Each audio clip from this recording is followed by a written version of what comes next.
So I'm headed to Burning Man again for the fourth time, camping with Cosmicopia again. And we're at 345 E, that's our address. And I just want to riff a little bit, looking ahead to the talk that I'm going to give there on Wednesday afternoon at 3:45. Sorry, at 4, but show up at 3:45. So we can talk a little bit before. And, I'll speak for about 20 minutes, and then we'll have some time for discussion. The title is The Psychedelic Eucharist.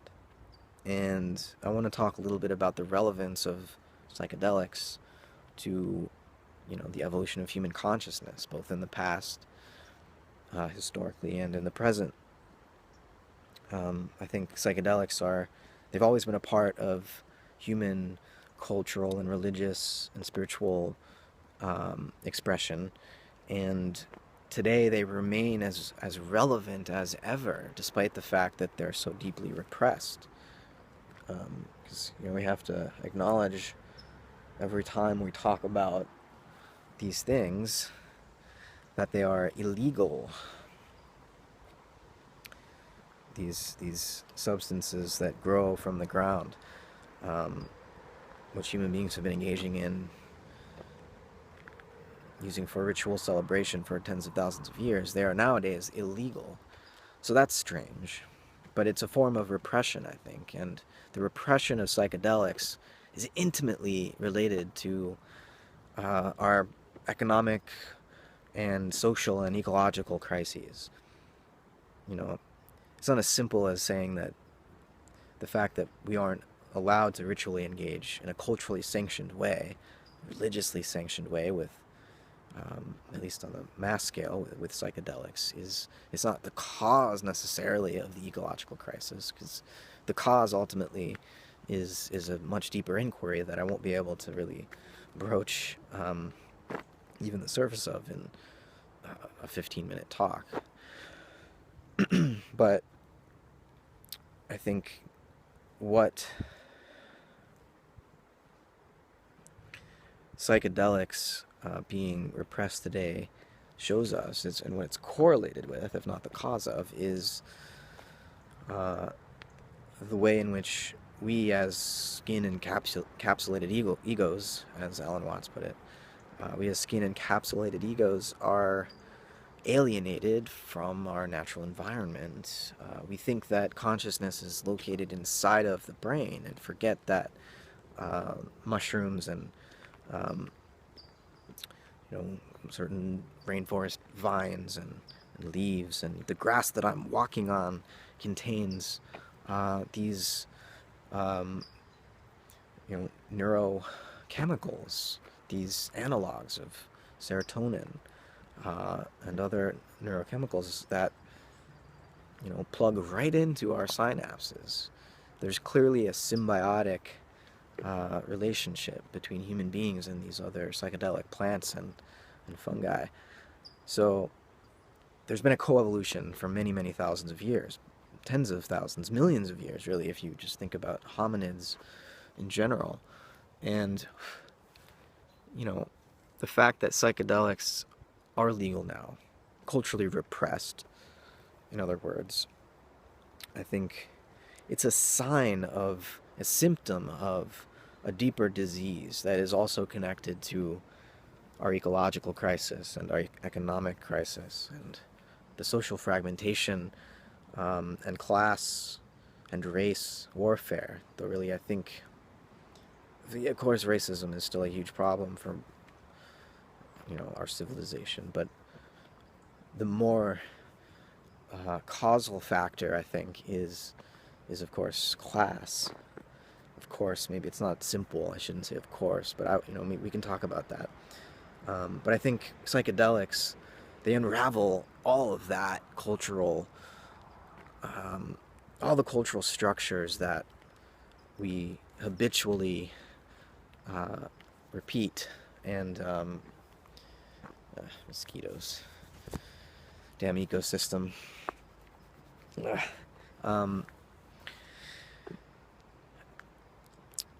Psychedelics drop away the veils of our social conditioning and allow us to laugh at, for example, the way that money, paper money or whatever, plastic, digital money, laugh at the way that we allow it to control our lives, because we every day mistake symbols for concrete causal realities. You know, we think that somehow it's a metaphysical law of the universe that when I put $5 on the counter at Starbucks, that the employee uh, behind the register has to give me a latte.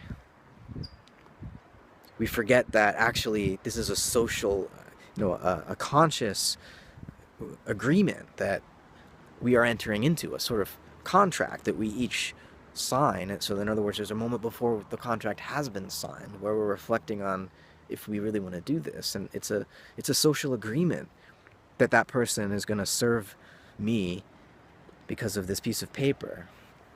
There's nothing in the paper that forces it to happen. We allow it to happen as conscious individuals engaging in a social exchange, an economic and social exchange. So, I don't know, has anyone else ever pulled out a dollar bill or a 20 while tripping and recognized just how empty it is? And of course, this is a really subversive realization, right? Money has to be considered sacred in the religion of consumer capitalism, and if it's not considered sacred, it's no less subversive than when early Protestants, started stepping on communion wafers,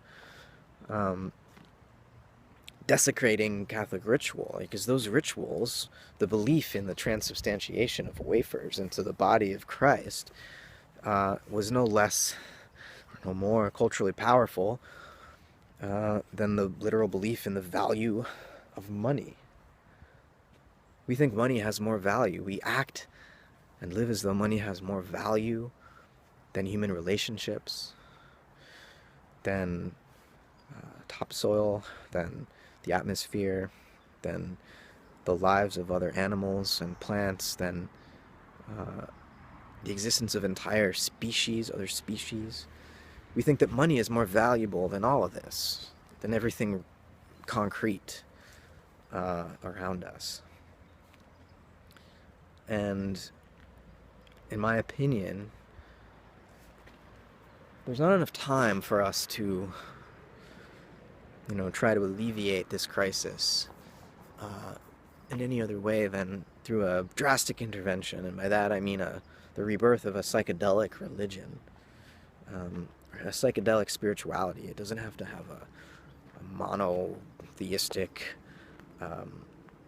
interpretation. In other words, a single dogmatic interpretation of what the psychedelic experience is about. The whole point of psychedelics is that they force you to make your meaning in real time, and they don't allow you to receive it from outside, whether it's a habit of your culture and the belief system, the ideology of the day that rules over the minds of people from an external point of origin and authority. Psychedelics undermine any attempt at authoritarian religion or any thought system which would come from outside. They make you, in some ways, vulnerable to and more sensitive to what's going on around you. But they activate, they manifest from the inside out in an endogenous way, new ideas, new ways of being and feeling and thinking. And for us to find a solution to the current crisis, I really think we need a sort of chemical, or better, alchemical intervention. It's not that psychedelics are a cure-all. We still need to come up with the new ideas and then implement them.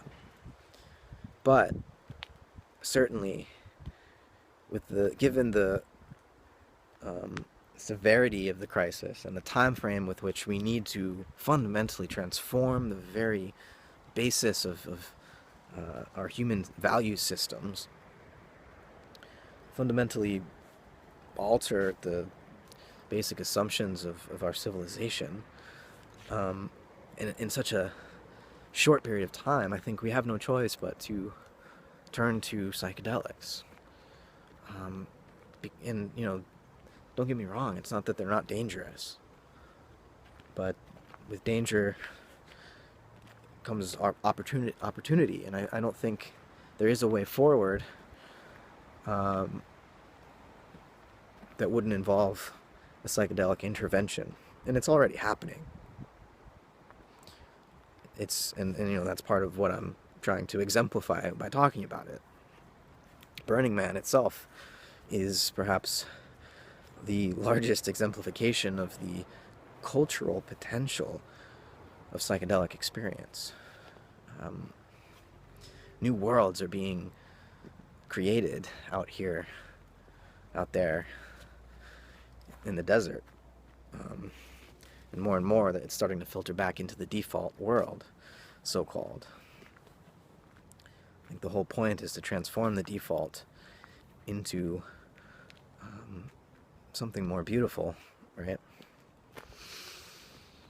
And, so the reason I'm calling this talk the Psychedelic Eucharist is I really want to invoke the power of that symbol, where through taking communion, eating bread and wine, one can participate in the body of the sacred body of the universe. One can eat the flesh and drink the blood of the soul of the world, in some sense, or Christ, the indwelling